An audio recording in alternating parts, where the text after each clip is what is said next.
ayam, itik, pokok. Maksud dia hanya kita tanam untuk dapat buah, nak dapat teduhan. Itu saja.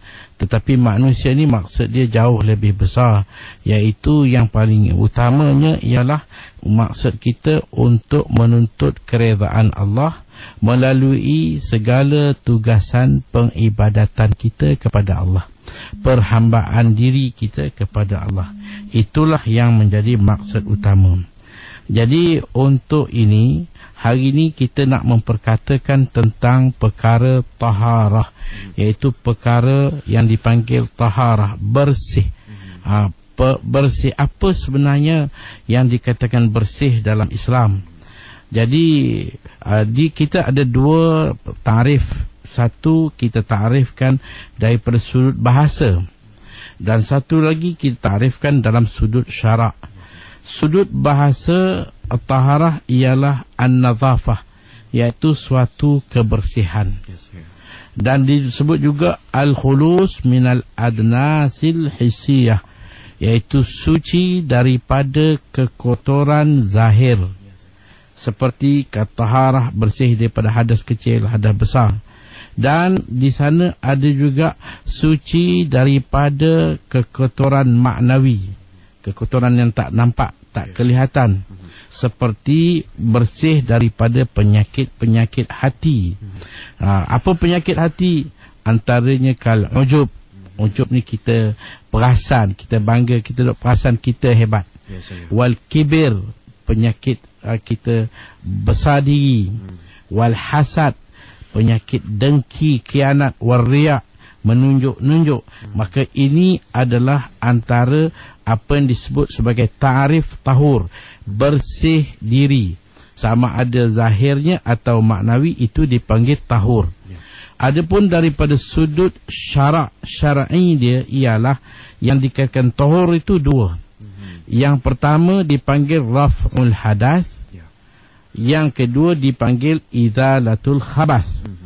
Raf'ul hadas maknanya ialah mengangkat hadas.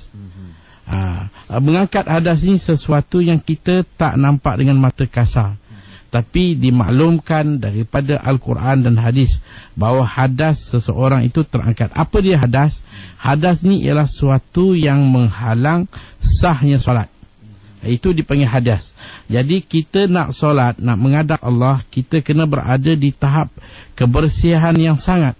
Bukan hanya kebersihan luaran, tetapi kebersihan hadas, iaitu kebersihan yang kita tak nampak dengan mata kasar. Apa dia hadas? Hadas ialah dosa, kekotoran dosa. Sebab itu kita kena bersihkan dosa.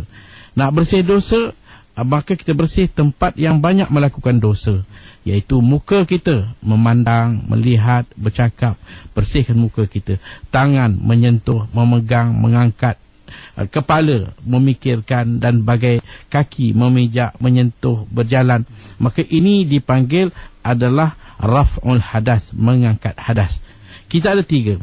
Satu, mengangkat hadas langsung. Yang kedua, mengangkat hadas daripada sudut makna, mempunyai makna yang sama. Yang ketiga, mengangkat hadas dalam bentuk gambaran. Dia nampak macam angkat hadas, hakikatnya tidak. Ada tiga pengertian dalam mengangkat hadas. Angkat hadas langsung seperti kita ambil wuduk. Itu memang hadas kita terangkat. Nabi kata bila kita ambil wuduk, basuh muka, dosa muka gugur. Basuh tangan, dosa tangan gugur. Sapu kepala, dosa kepala gugur. Basuh kaki. Makanya anggota ni adalah anggota yang banyak terlibat dengan berbagai-bagai aktiviti hidup. Sebab itu bila kita nak menghadap Allah, kita perlu berada di tahap kebersihan yang menyeluruh. Ataupun kita mengangkat hadas dalam bentuk mandi, mandi wajib, mandi junub, mandi hadas. Itu dipanggil langsung. Ada yang kedua dipanggil mengangkat hadas dalam bentuk makna, iaitu dalam bentuk sementara. Contohnya kita bertayamum. Jadi tayamum ni dia angkat hadas, tapi angkat hadas sementara. Untuk satu solat, nak dua solat tak boleh lah. Itu tayamum. Untuk satu masalah, tak boleh membabitkan masalah yang lain, itu tayamum. Ataupun kita mengangkat hadas bagi orang yang dalam keadaan tertentu, darurat. Sebagai contoh, orang yang mana dia berpenyakit angin tak berhenti, ataupun perempuan istihadah yang tak putus, maka di sana dia ambil wuduk hanya dalam keadaan darurat, iaitu dipanggil makna hadas. Dan yang ketiga ialah mengangkat dalam bentuk makna, bentuk gambaran seperti mengangkat tapi tidak, iaitu seperti orang yang memperbaharui wuduk. Kita dah ada wuduk, kita ambil lagi, jadi dia menggambarkan macam kita mengangkat, hakikatnya tidak. Jadi 3 dalam masalah mengangkat hadas, langsung atau makna ataupun gambaran dia. Yang kedua yang dikatakan taharah juga ialah menanggalkan najis, mengangkat hadas atau menanggalkan najis. Bila kata menanggalkan menanggalkan najis, 3 juga pendekatan. Pertama, kita cuci najis secara langsung. Kita buang air besar, kita basuh najis, kita basuh, buang. Itu dipanggil hakikat langsung. Ataupun kita menyuci najis untuk makna, seperti orang yang beristinja. Orang beristinja ni dia bukanlah habis, dia istinja untuk sementara saja. Nanti kita akan cakap tentang masalah istinja. Dan yang ketiga, makna. Dia macam menyuci najis, tetapi bukan penyucian yang sebenarnya, tapi dia seakan makna, seperti basuhan najis kali kedua, kali ketiga. Kerana kita bila basuh najis atau bila kita cuci najis, disunatkan kita buat 3 kali. Yang pertama tu dah selesai dah sebenarnya. Kita basuh yang pertama dah selesai, tak ada apa lagi. Kenapa nak basuh lagi? Basuh yang kedua, basuh yang ketiga, itu atas gambaran yang menyatakan kita menyuci najis. Jadi khulasah dia ialah dalam taharah kita ada 2. Satu disebut sebagai mengangkat hadas, yang kedua disebut sebagai menanggalkan najis. Dan setiap 2 ni kita bahagikan 3. Mengangkat hadas langsung, mengangkat hadas dalam sudut makna dia, mengangkat hadas dalam sudut gambaran dia. Begitu juga menyuci najis, 3. Menyuci najis langsung, menyuci najis dalam maknanya, menyuci najis dalam bentuk gambarannya. Itu dia. Baiklah, kepada para pendengar yang sedang mengikuti rancangan ini, Tahsinul Ibadah, sekali lagi saya ingin memperkenalkan tetamu undangan saya. Beliau ialah yang berbahagia Ustaz Muhammad Fazli Al-Yamani.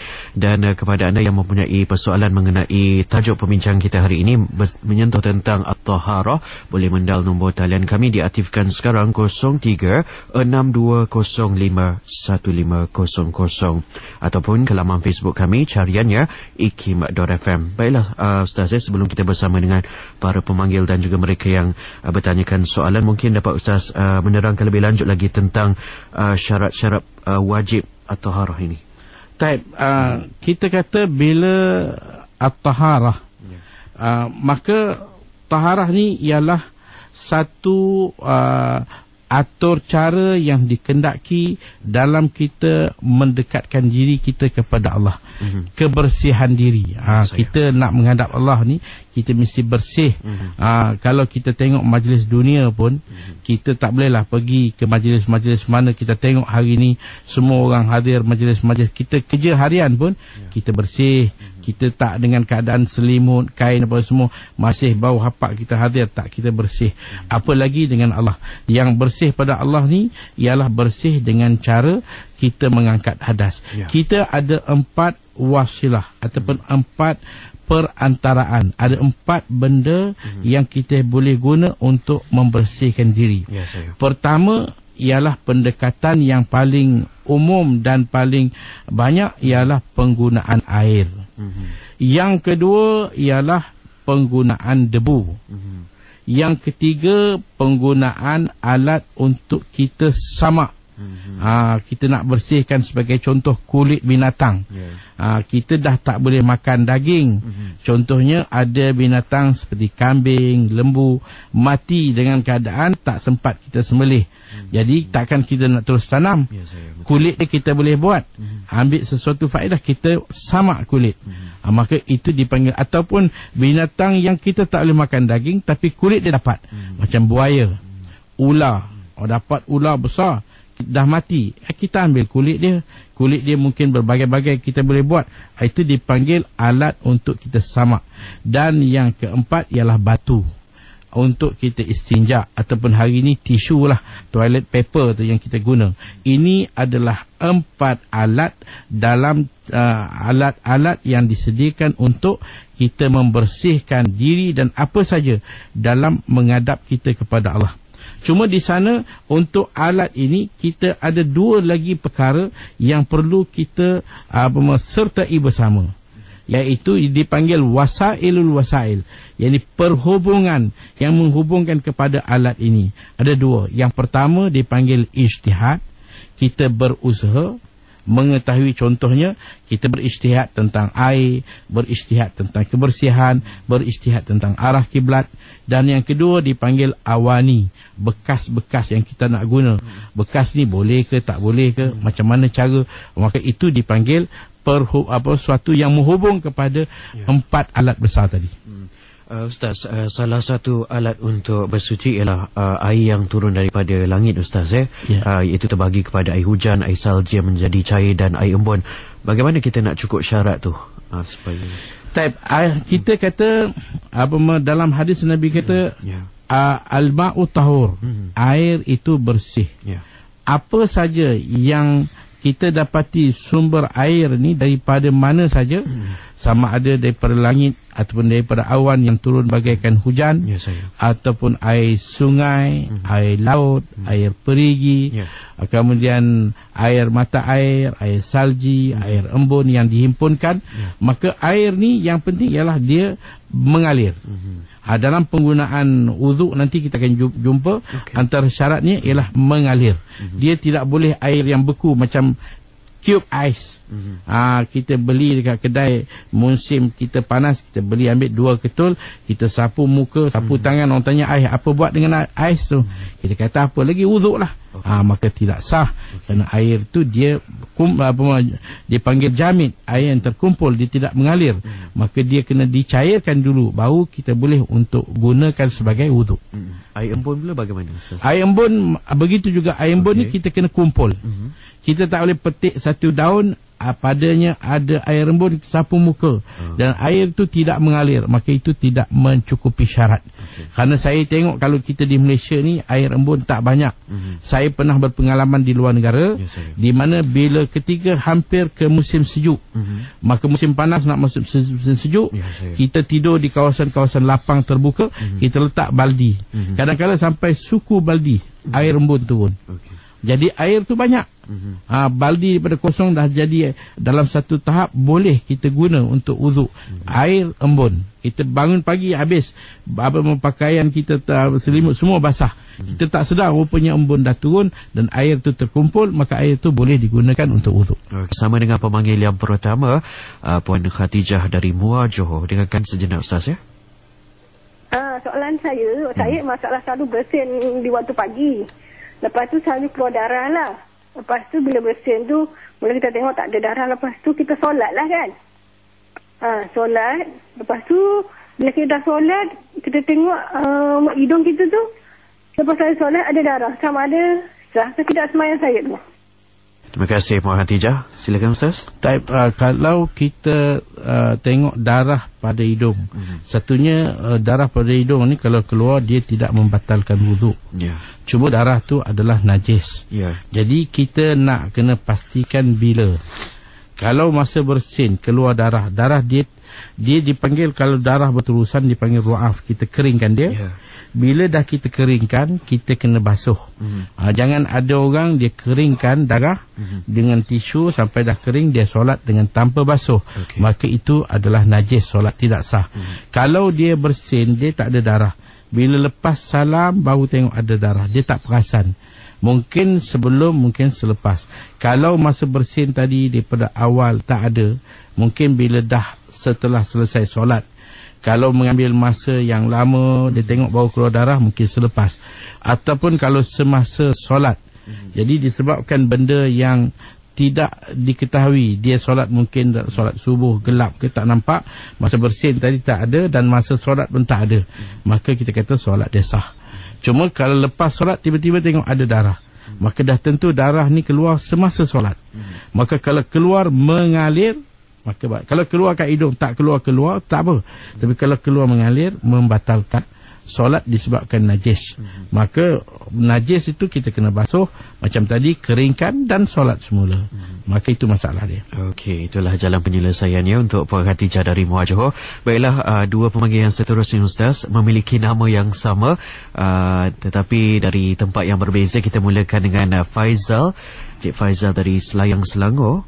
Okey Ustaz, saya nak bertanyakan tentang pandangan Ustaz pada mereka yang memakai warna kuku, pewarna rambut. Macam mana keadaan mereka, wuduk mereka, apa semua tu?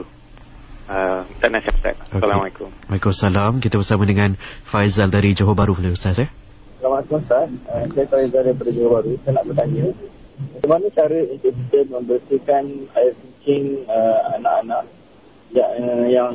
yang terkena di kerusi sofa atau lantai atau katil ataupun cushion dalam kereta. Okay, terima kasih buat kedua-duanya. Silakan Ustaz. Masalah yang pertama mengenai dengan warna kuku. Terutama perempuan, bila dia warnakan kuku, kita tengok pewarna dia. Kalau pewarna ni yang nipis, yang tidak menghalang air, macam diinaikan, dia warna dengan sebab inai, ini tak menghalang air, maka wuduk dia tak ada masalah. Tapi kalau pewarna yang melekat seperti cat di atas kuku yang menghalang air sampai ke kulit, maka itu mengganggu kepada wuduk. Wuduk tidak sah. Pada syarat wuduk, jangan ada sesuatu yang menghalang air kepada kulit. Maka kalau pewarna tadi tebal ataupun dia menghalang, memang tak akan kena, disebabkan pewarna yang kadang-kala mengambil masa berhari-hari untuk hilang, maka itu tidak sah. Wuduk tak sah dan tak boleh, solat tak diterima. Yang kedua, masalah kencing anak-anak. Jadi memang kita berhadapan dengan satu masalah hari ini. Kerana dulu saya ingat banyak kita yang duduk di kampung, rumah kita rumah papan. Kita duduk di atas, bila kencing kita basuh di atas, dia turun ke bawah, selesai. Tapi sekarang rumah kita rumah simen, rumah kapet. Jadi kita nak basuh ke mana? Takkan tiap-tiap hari kita nak basuh rumah kita. Bila kita nak pergi kerja, bila kita nak berurusan lain, kalau duk asyik basuh, dan bila kita basuh kapet, bila pula nak kering. Jadi apa nak buat, macam mana? Kita kata kita perlu jaga tempat solat. Mana kita nak solat, kita khaskan. Tempat lain kita hanya keringkan dia, dan kita tanggalkan kekotoran ain dia. Segi basuh nak bagi bersih, mungkin kita tak dapat untuk bersihkan tiap-tiap hari. Jadi yang penting bagi kering. Kalau rumah kita mana anak kencing, kita ambil kain, kita lap bagi kering. Siram air sikit bagi dia kering. Tempat tu kering. Sebenarnya bila kering kita bersih. Hakikat tidaklah bersih untuk kita solat. Cuma bila kita nak solat, kita ambil sujadah, letak atas tempat yang kering tadi. Dengan sujadah yang kering, maka solat kita sah. Alaskan tempat dengan sesuatu yang kering di tempat yang kering. Walaupun di tempat tu sebenarnya masih ada najis, tak ada masalah. Najis bila dah jadi kering, beralas dengan suatu alas yang kering, kita boleh solat. Walaupun di bawah tu ada tai kambing ke, tai lembu ke, tapi disebabkan ada alas yang di atas, maka hukumnya adalah bersih, solatnya kita sah. Begitu juga dengan kereta kita. Kalau kita masuk duduk, kosyen tu kering, kita seluar kering, tak ada masalah. Walaupun tadi anak kita dah kencing, kita keringkan, itu yang penting. Keringkan dia, maka dengan sesuatu yang dialaskan kering, maka kedudukan kita tak ada masalah. Okey, sebentar tadi Ustaz ada menyebut tentang mandi wajib dalam penerangan Ustaz di awal segmen ini tadi. Terima kasih buat Muhammad Izwan ditanyakan di sini. Ingin saya tahu lebih lanjut lagi, apakah perbezaan mandi wajib dan mandi hadas besar? Mandi wajib dan mandi hadas besar, kedua-duanya adalah sama. Mandi wajib ialah mandi yang diwajibkan untuk kita solat. Dan ini apa sebab kita wajib mandi? Kita ada 6 sebab. Ada 6 sebab yang mewajibkan mandi. Antaranya bila berlaku hadas besar, iaitu kalaulah mereka suami isteri berlaku perhubungan jenis, ataupun seorang yang kedatangan mani dalam mimpi katakan, ataupun berlakunya haid, nifas, maka ini semua wajib mandi. Mandi itu dipanggil mandi wajib dan juga mandi angkat hadas besar. Samalah. Okey, terima kasih Ustaz. Kita bersama dengan 2 pemanggil yang berikutnya, Ibu Yani dari Kepong Selangor dan juga Encik Ahmad dari Kajang Selangor. Assalamualaikum kepada Ustaz Fazli. Ibu Yani nak tanya, dalam banyak-banyak kekotoran itu, Ibu ni masih belajar bagaimana ingin menguatkan hati supaya membersihkan hati yang kotor, karena Ibu ni masih begitu lemah sebab hati terlalu banyak kekotoran dan ingin menjadi seorang insan yang mempunyai hati yang bersih dan baik. Assalamualaikum. Waalaikumsalam warahmatullahi wabarakatuh. Silakan Ustaz. Ini soalan mengenai dengan kekotoran hati. Memang kekotoran hati ini kita tak boleh basuh dengan air. Kita tak boleh minum air zam-zam sekalipun, air yasin ke, dia tak bersih. Tapi Nabi pernah beritahu, inna hadhil qulub latasda'u misla ma yasda'ul hadidu al-ma'ul hadida. Sungguhnya hati manusia akan berkarat. Seperti mana berkaratnya besi dengan sebab air.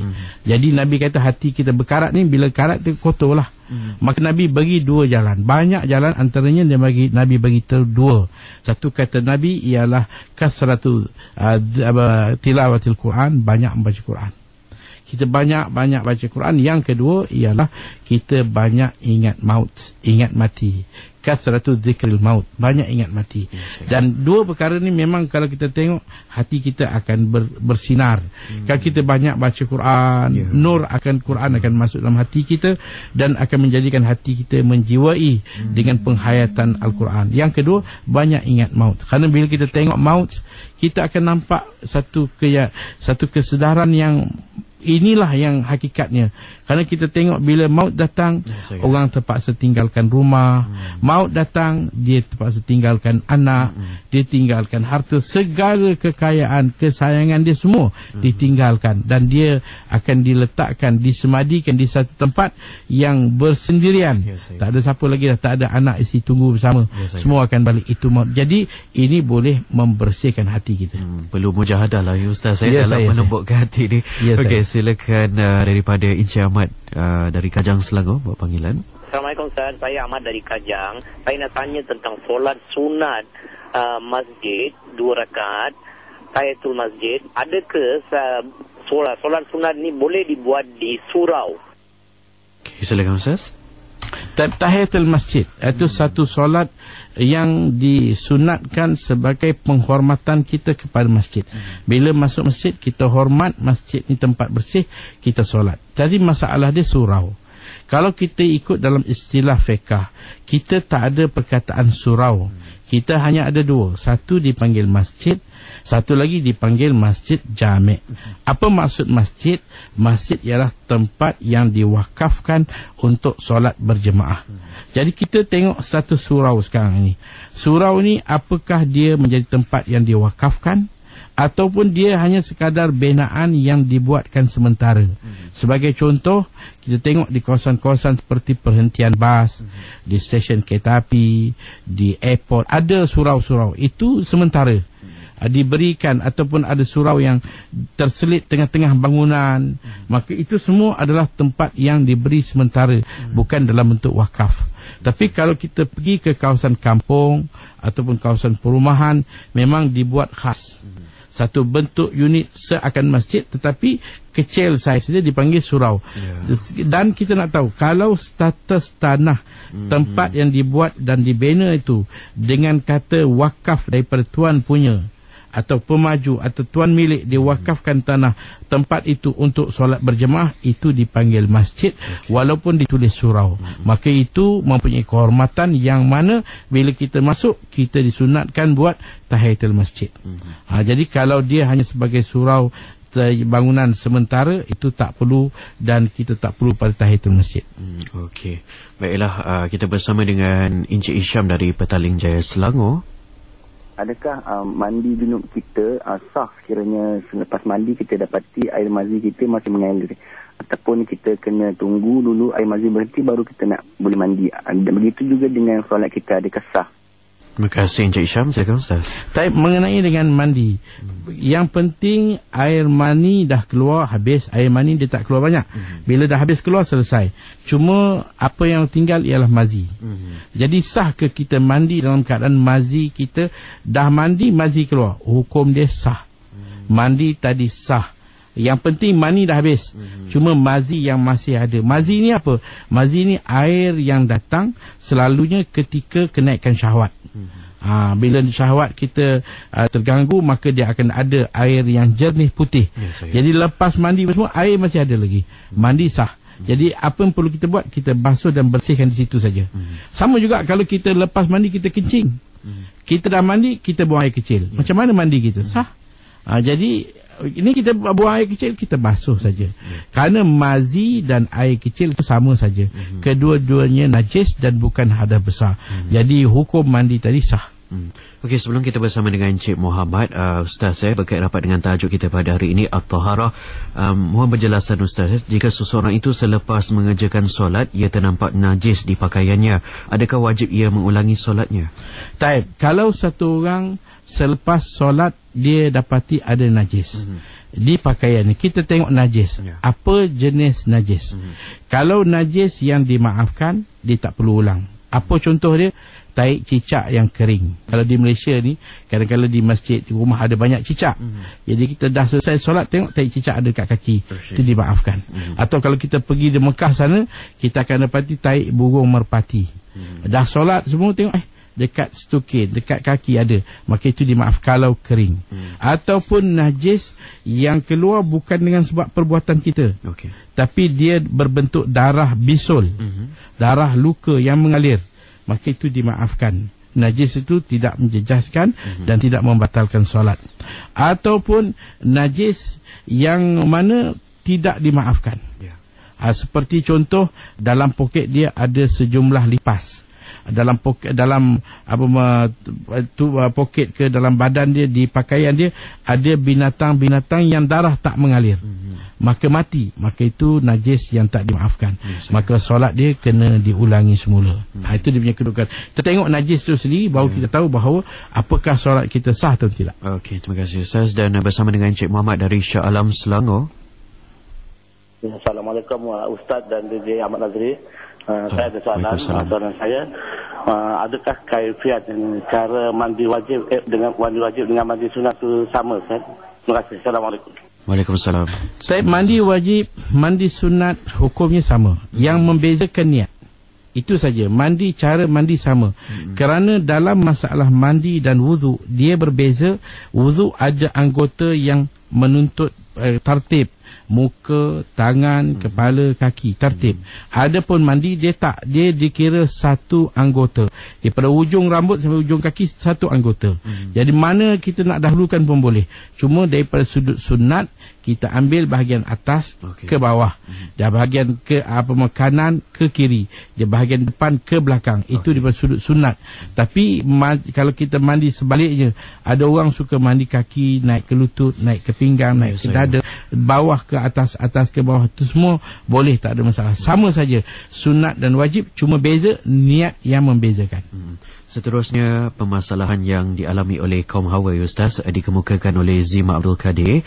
Saya ingin tanya berkenaan haid, berapa waktu yang minimum untuk datang haid semula? Selepas mandi wajib, kadang-kadang tak lebih dari 2 minggu ia datang semula. Keliru antara haid dan istihadah.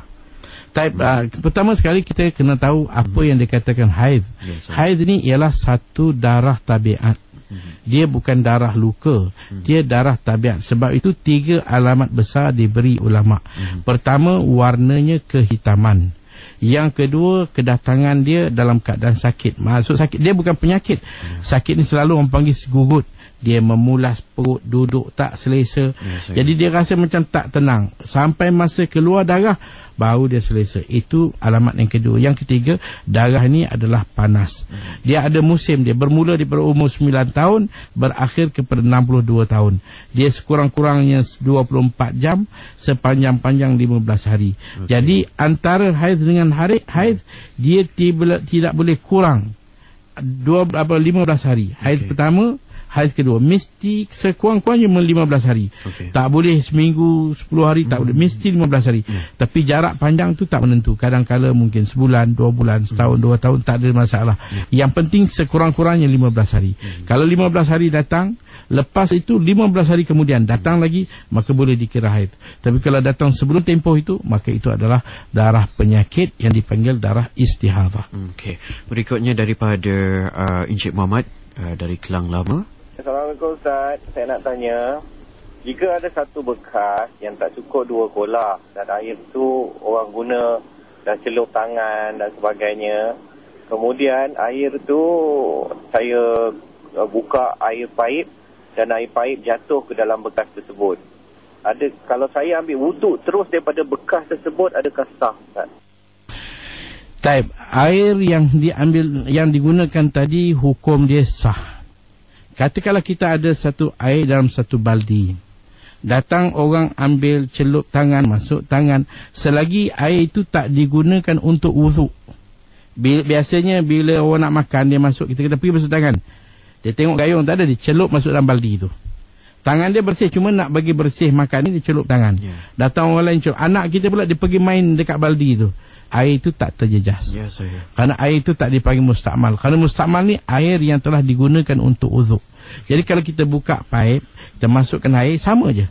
Air dalam baldi dengan air turun ni sama saja. Dan air itu sah untuk kita ambil uzuk. Tak ada masalah. Okey, daripada Puan Salasiah, Pontian Johor pula. Saya ada anak umur 13 tahun, lelaki. Tapi dia belum nak jadi imam. Saya ni ibu tunggal.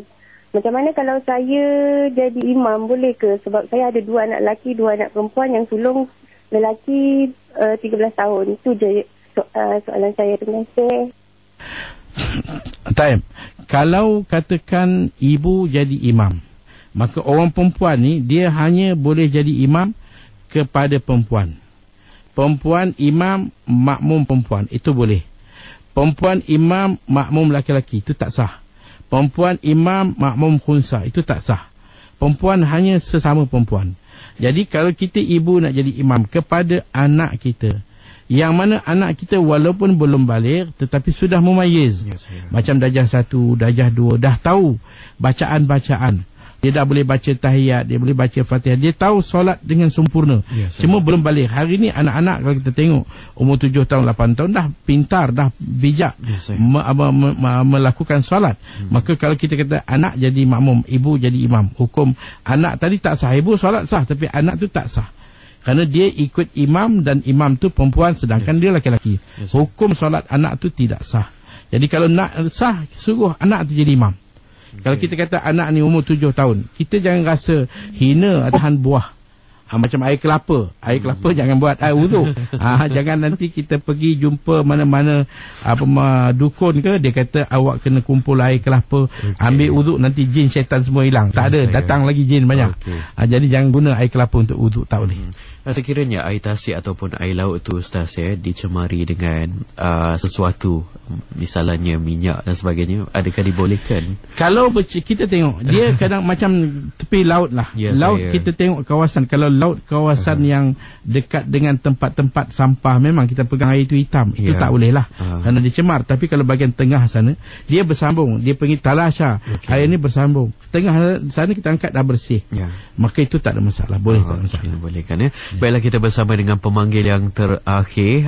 Mohon maaf kepada para pendengar, setakat di sini saja panggilan untuk anda bersama-sama dengan Ustaz Muhammad Fazli Al-Yamani. Mandakan masa kita agak terbatas, bersama dengan pemanggil yang terakhir, Encik Aziz membuat panggilan dari Johor Bahru. Dengarkan sejenak. Assalamualaikum Ustaz. Saya nak bertanya, adakah kanak-kanak yang belum berkhatan boleh memutuskan saf solat berjemaah? Okey, silakan Ustaz. Baik. Kanak-kanak yang belum khatan, dia tidak memutuskan saf. Sama juga dengan orang yang istinja menggunakan batu, dia tak memutuskan. Cuma kita jangan berlaku anak yang belum khatam tadi duduk atas kita. Jangan dipijak kaki kita. Kalau sekadar sentuh menyentuh tu tak ada masalah. Kerana dia tidak membawa kita kepada najis. Jadi macam kita solat dengan satu orang yang istinja dengan batu, maka sah. Cuma jangan bersentuhan. Kaki dia pijak kaki kita, itu tak boleh. Kalau dia jadi imam tak ada masalah. Anak-anak yang belum khatan, jadi kalau dibersihkan, masalah belum khatan itu yang masalah dia ialah najis ada. Jadi kalau dia naik atas kita, dia pijak kita, atau dia duduk atas kita, anak kita, itu menjejaskan solat kita, membatalkan. Kalau bersentuhan sebelah menyebelah itu tak ada masalah. Baiklah, soalan terakhir juga daripada laman Facebook IKIM Nur FM, Zaidah Hashim. Assalamualaikum, lepas duduk mesti angin dalam perut keluar, duduk lagi kadang-kadang sampai 5 kali ambil wuduk, bolehkah itu dinamakan taharah Ustaz? Sampai fikir adakah duduk tadi tidak sah? Kalau ini orang yang berpenyakit angin, tapi dia ada dua jenis. Satu yang tak putus 24 jam, satu yang datang kadang-kala mungkin dalam 10 minit tu adalah ruang dia. Maka dia kena ambil wuduk setiap kali. Wuduk dia memang akan batal bila dia ambil wuduk, kentut batal, ambil wuduk lain, batal lagi, ambil wuduk lain. Sampailah kepada tahap kalau boleh dia buangkan angin dulu, semua dah clear, jalan, angkat apa semua, dia tekan sikit perut dia apa semua dah bersih, ambil wuduk, insya-Allah lepas tu angin dah tak keluar, wuduk dia sah.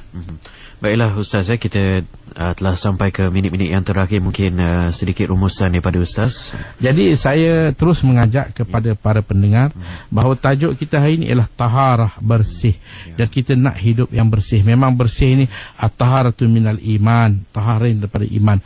Bersih dalam arti kata hambanya kita pada Allah, iaitu bersih daripada hadas, bersih daripada najis. Mudah-mudahan perkara ini menjadi satu amalan kita yang berterusan. Jadi insya-Allah mudah-mudahan kita bersih dan hidup kita dikira ibadat, insya-Allah. Dan sedikit saja Ustaz, mohon Ustaz membacakan niat wuduk dan niat hadas kecil. Kalau kita ambil wuduk, niat dia ialah sahaja aku mengambil wuduk, nawaitul wudhu'a lillahi ta'ala, ataupun nawaitu raf'a hadasil asghar lillahi ta'ala. Sahaja aku mengambil wuduk atau sahaja aku mengangkat hadas kecil kerana Allah. Ini adalah antara niat yang perlu hadir ketika mana kita nak basuh muka dalam wuduk kita.